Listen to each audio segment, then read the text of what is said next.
Hello, welcome. This is the Daily Dharma. My name is Deana with Impressive Warrior. Thank you for joining.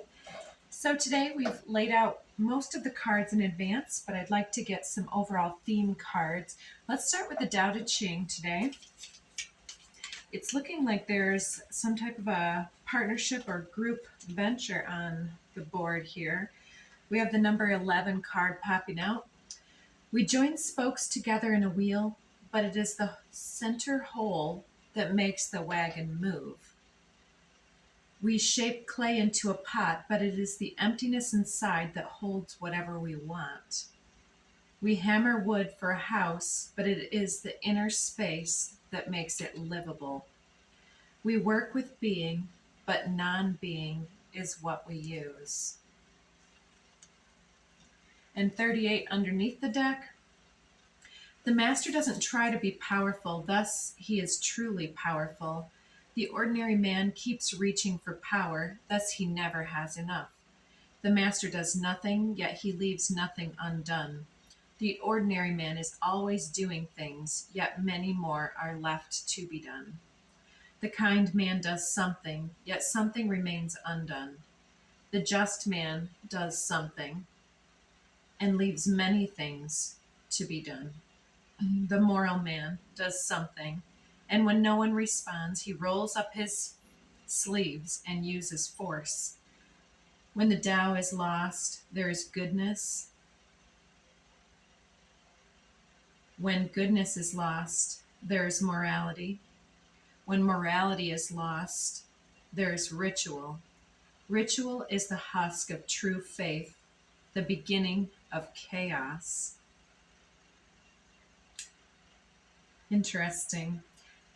So I'm seeing a lot of Taurus energy in the cards today through the pre-shuffle. Let's move into it. So we're talking here about moving away from the ego in the 38 card and talking about releasing our knowledge, releasing our fullness and our expectation and our knowingness here with the 11. And we have a few 11s on the board here, especially once you start reducing the numbers. I'll leave the numbers mostly to you, but I will tell you we've got a 36 and a 63. We've got two 36s here and here. We've got two 64s in a row with the 36 and 63 combo. We've got a 35. And there were a couple extra repeats, but find those if you wish as we go. So there were a few things coming out. Let's go to the code cards first, and then I'll clarify them down the columns here. So the first one out was 29, healing. Again, that's 11. So healing supports our intrinsic ability to restore our health and wholeness by consciously using the information that comes to us through our senses and harmonizing everything accordingly. So the amount and the limitation of our healing is by the way that we integrate our understanding and comprehension of everything that we're witnessing, such as not taking certain things personally and allowing ourselves to receive those things that we need to integrate into our life, such as, the bonding capacity that happens with love. I say that because next we have romantic love coming in, 39. That supports our journey to feel whole and complete through the experience with and the reflection of a conscious lover. Then we have number 10, authority. 38, remembrance. So the 38, 39 here in a row. And then 14, communication. And under the deck, prosperity kept showing itself. It even popped out in the pre-shuffle, but I stuck it back in, reshuffled and reshuffled, and it came out on the bottom again. And then below that, synergy and conception. So I'll note right now for you guys that conception comes out with the code cards. Then here and here we have winter's dream gestation period and the cosmic womb divine feminine. So there's a lot of feminine manifestation energy, which you can be a masculine and still be in your feminine energy of development, nurturing a dream and bringing something to fruition. And for those that are in that mindset, there's also the potential of some type of real pregnancy. But I'm feeling here that this is on this top row, healing our ego fears around control and power dynamics and who's going to be in charge, who's going to set rules and limits and boundaries, and who's going to follow the rules and not follow the rules. And so there's this element of fear and remembering things that did and didn't work out in the past. There's an element of comparison and contrast here going through, and calling out our ability to heal those fear complexes and those ego manipulation tendencies that are blocking our ability to receive deeper, truer bonding, intimacy in our lives in some type of a way. I'm feeling also there's some sisterhood energy coming through here, but it looks as though through this healing process and recognizing our own power, capacity, and ability to control through better means, through controlling our own interpretations, our own healing process, and our own ability to align with what's right here. But through this, we're, I think, encountering a new group, perhaps a group of women here, because of all this divine feminine energy. It seems to be a group of women working together to work towards a common goal, possibly in the workplace, some type of professional or business prospect here with prosperity on the board. There's money to be earned potentially for many, and for some it's going to be just that spiritual gold, just right. That's the fuel of the world. So clarifying healing, we have 63, this winter's dream gestation period, and this calling out something that you may have held as a long-term dream and had many expectations. It's been some type of time frame in between where the dream began, and it's kind of the spiraling chain of events that has manifested and solidified because we've got this ice around her and she's this snail energy with wings but laying down and dreaming. So there may have been times where you've gotten off the path here and fallen back thinking, well, the evidence doesn't surround me that this is profitable or that this is healing or that I'm actually in my authority here. Am I being respected and regarded or something? And so this winter's dream, there is spiritual narcolepsy down this row. We'll get to that when we do our columns. I'm feeling that this is that ego fear that says we may not get where we want. It's this fear of failure type of thing here. And also, I mean, this for many people is some type of loss or change that has happened where maybe some of your dreams felt like they were falling away or that there wasn't something was timed out beyond time for something to happen. But the message is to not give up on the dreams yet, but to be able to allow them to adapt, evolve, and change. Below that, we have watchers, transpersonal. So this is definitely about being able to witness what has solidified this frozen landscape. And then we have this megalith, is that what it's called? This Egyptian type of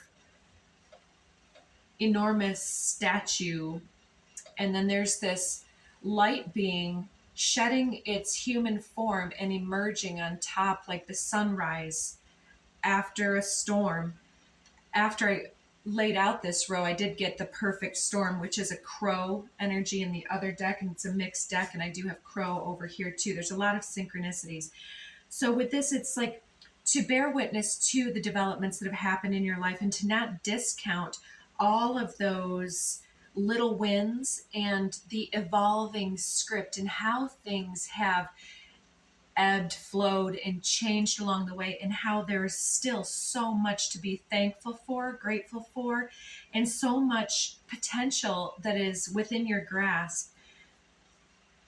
And I'm also seeing that this is something where you are possibly speaking with this communication and remembrance, speaking with authority about some type of healing process that you've been in or have some wisdom that you hold that you're helping other individuals with, even when you're not noticing. The things that are coming out of your mouth in this group dynamic are helping to shift everyone's ability to bond and to connect in that way. And so there's this element of individuals in this dynamic to come together and to witness themselves, to compare and contrast along those lines with, oh well, I had a similar thing and this happened to me, and these are the little pearls of wisdom I was able to glean from this. And this ability to then help each other to emerge from that chrysalis phase and into that light being where you're witnessing each other's faith and trust and beauty in a new way, helping each other to rise above those perfect storms. And then this Rainmaker card finally is bringing the rain, being able to hold this great wisdom. And it's like this rain dance I see with this card, where this individual is just gracefully going about their business, naturally, just like in their element here. Maybe a water sign, but doesn't have to be. It's just somebody that is able to flow so gracefully with their emotions and not to be capsized by the waves of life, and to not quite maybe be a surfer on those waves, but to be someone who is able to harness a great amount of emotional flux and healing potential, and to be able to gracefully, beautifully water the gardens of those others witnessing you, watching you, just through those little bits of information that is transferred. Under romantic love here, we have Woodwives Adaptability, the 64, following the 63 card. The 29, Horned Cactus with Resourcefulness. And the Witness card, another 64. So witness and watchers seem to be connected, but the witness seems to be someone who's watching something transpire, and the watchers are something that's like being able to witness yourself from a higher perspective, being able to take those moments of gratitude for, yeah, the expectation may not have come to full fruition. However, it's like, look at this perfect synchronicity that led me to this spot, to this interaction, and to this time and space where we're having this conversation that's so healing. So with the I'll say first, the combination of Woodwives and Horned Cactus, both of these seem to talk about deep roots. So deep forest roots, the ability to adapt and flow with life, especially with that Rainmaker. And you'll see in the woods, in the deep parts of the woods, those little trees will bend and grow sideways or crooked. If there's an opening in the canopy, they'll stretch themselves in that way. And so this is perhaps the pathway that you've taken, but becoming more and more rooted in certain situations, certain um, habits and perspectives here that help you to stay steady when those waves arise. But there's also an element of um, looking for liberation here, I feel. Maybe this is a personal trigger of mine, but this wood wives and adaptability seems like someone who has spent a lot of time compromising and accommodating to assist and serve the earth, to serve others, to serve their life in general. And it seems to encourage some sort of sacrifice. And we're seeing winter's dream followed by woodwives, and there's this autumn harvest type of a releasing of the leaves. And it's like, I feel releasing some sort of over flexibility, over passivity here, and maintaining your ground, but also releasing those leaves and shedding the previous season without any concern, because there's that idea that with the new spring comes new growth. And so it's non attachment to the things that have come full circle, and releasing the seeds for the future, releasing the leaves to the compost below to feed the earth with what is being released. And maybe that is the information that's being released, this transparency, and being willing and courageous enough to be witnessed in that flow and in that grace. Others are responding to that and adapting with each other if this is a group dynamic. In horned cactus grows in the desert, so it's about having the roots that go so deep that you are your own deep well of um, your own nourisher and nourishment here. Being resourceful enough to be able to gather all of the wisdom and all of the resources from every circumstance and all of the lessons. And that's, I feel Taurus energy there because of the horns on the cactus. But there's also this, I'm feeling like this, I was seeing somebody with some long braids, or even like the Native American indigenous cultures here with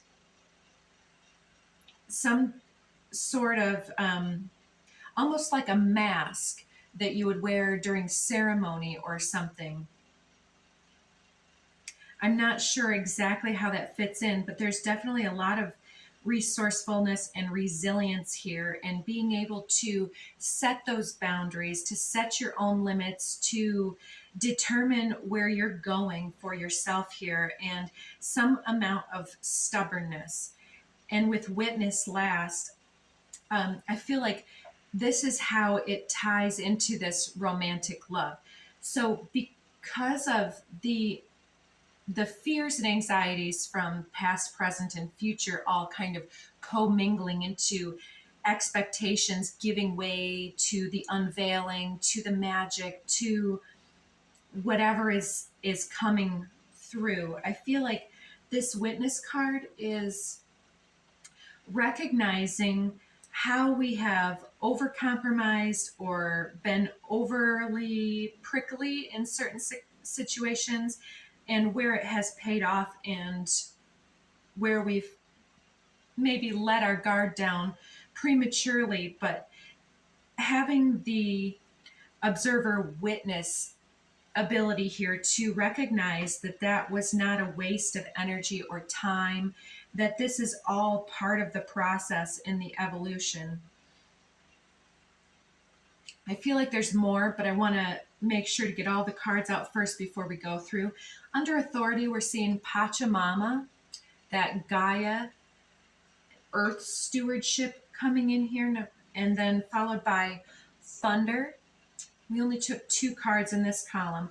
So this is feeling something coming in, perhaps the development of a romantic relationship, or speaking about romance with this sisterhood or something like that, or it could be many different things. But in this dynamic where one person may be the leader or the authority of the group gathering, but then as conversation arises and people are going back and forth, you may see the different elements of each person's personality and their own personal resilience that garners a lot of respect and a lot of communion between those individuals.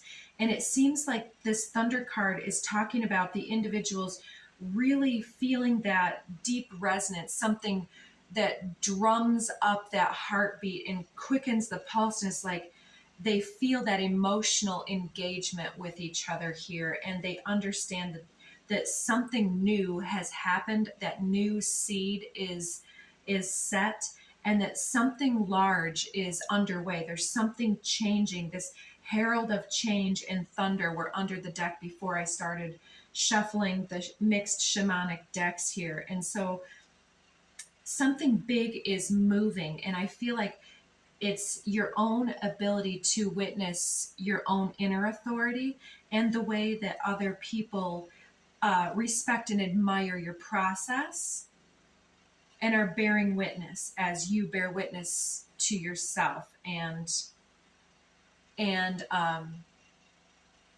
what is that called? And you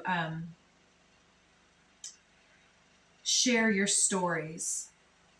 Under remembrance, we have 19, fallen angel, spiritual narcolepsy, followed by 35, the medicine wheel, and the crow energy.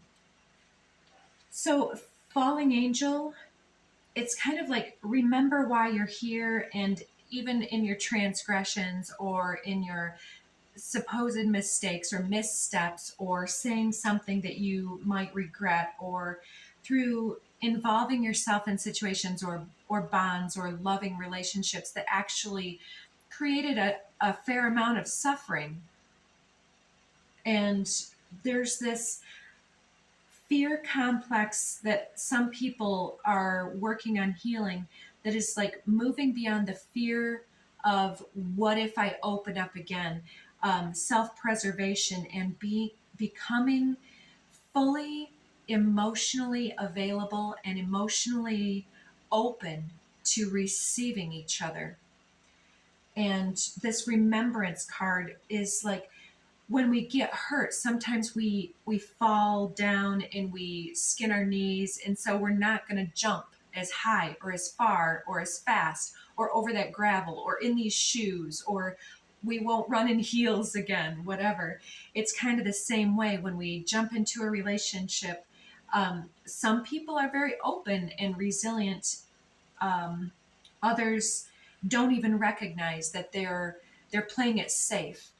And there, I don't want to say there's opportunities that can be missed, but there are hours and hours of time that spent imagining what could go wrong, that interferes with our ability to be our own best authority on love and in communication and transparency.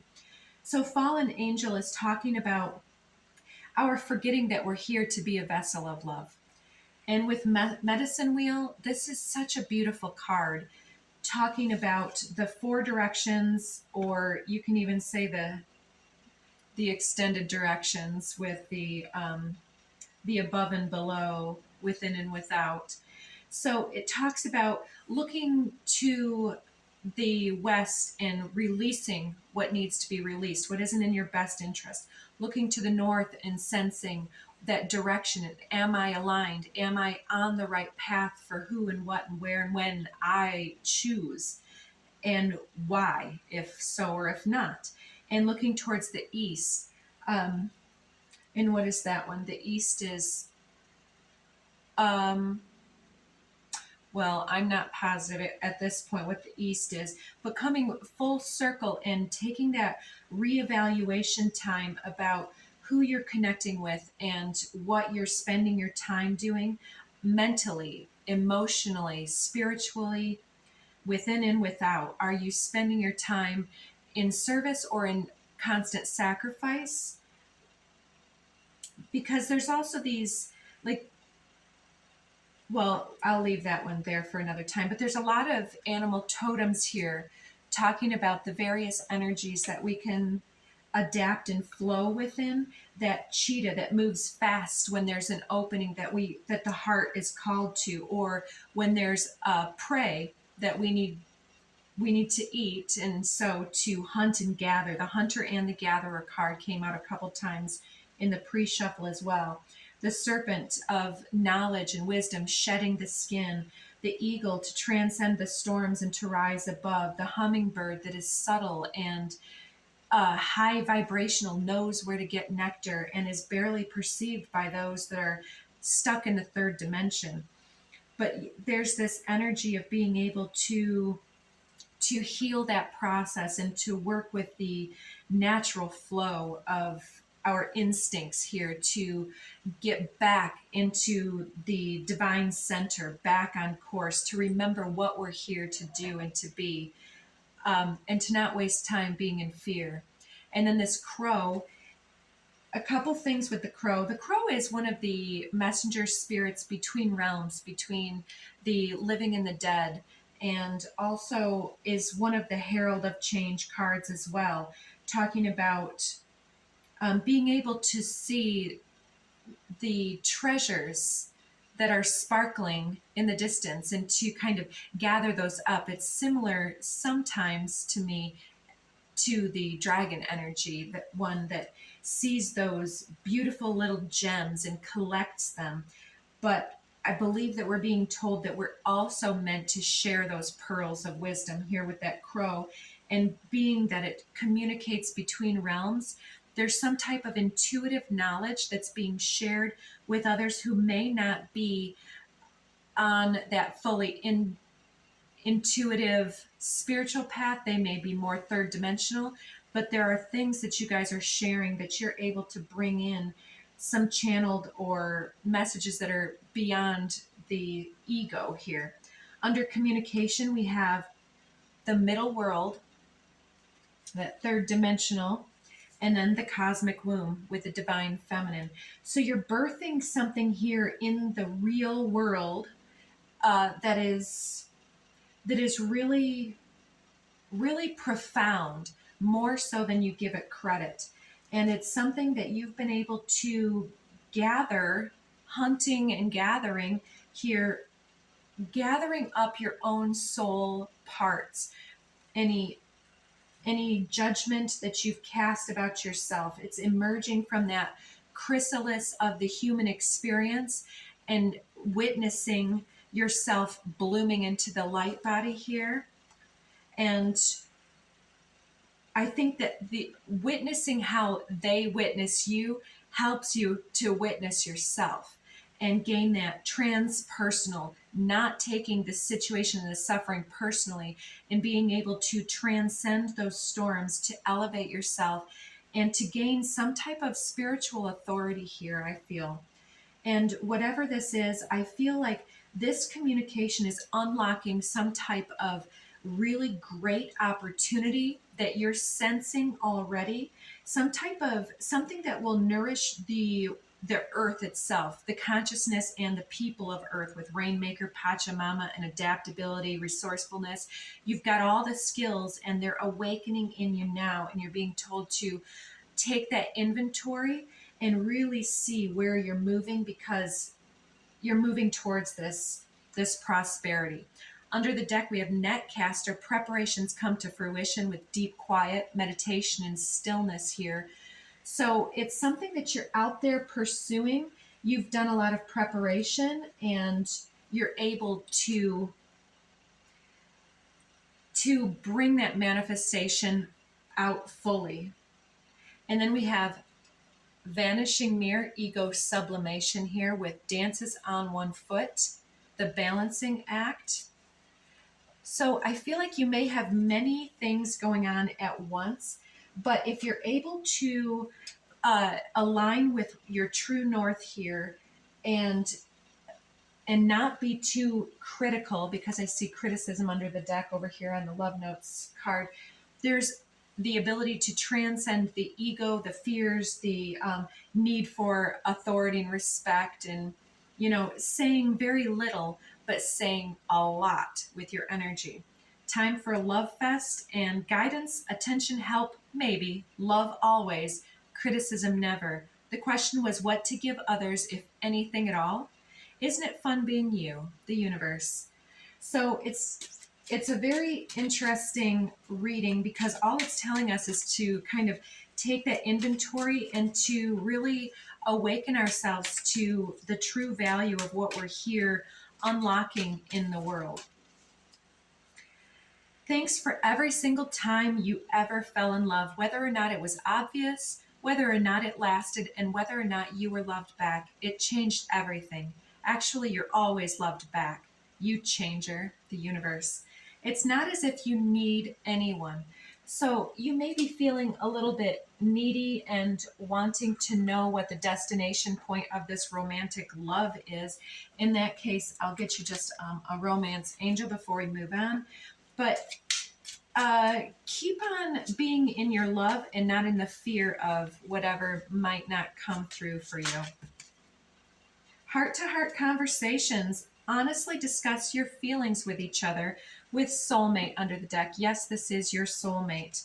So there may be the need for a communication here with this individual where you're recognizing that you've been maybe doing some things subconsciously, semi-consciously here, and to really open up about your respect for the other individual or them yourself. Maybe you could take this inventory with each other. Nitya Kali just fell out of the deck. I have not received that one before. This to me looks like the moons are going around this lotus with this yantra sacred geometry in the center. This sort of to me looks like another depiction of something coming full circle, like that, the bloom cycle, emerging wisdom, but also this conception, this seed that is planted that comes to fruition here. And then we've got turquoise lotus mother here with a mudra in her hand there and a lotus in the other. Gaining enlightenment, working with gemstones, working with whatever type of talismans that bring you any type of messages and solace here. It seems like somebody just really taking a pause, looking back within themselves here with that turquoise lotus mother. And you perhaps being the nurturer of this group in a profound way, even if you're the young one. So I want to read this Nitya Kali because it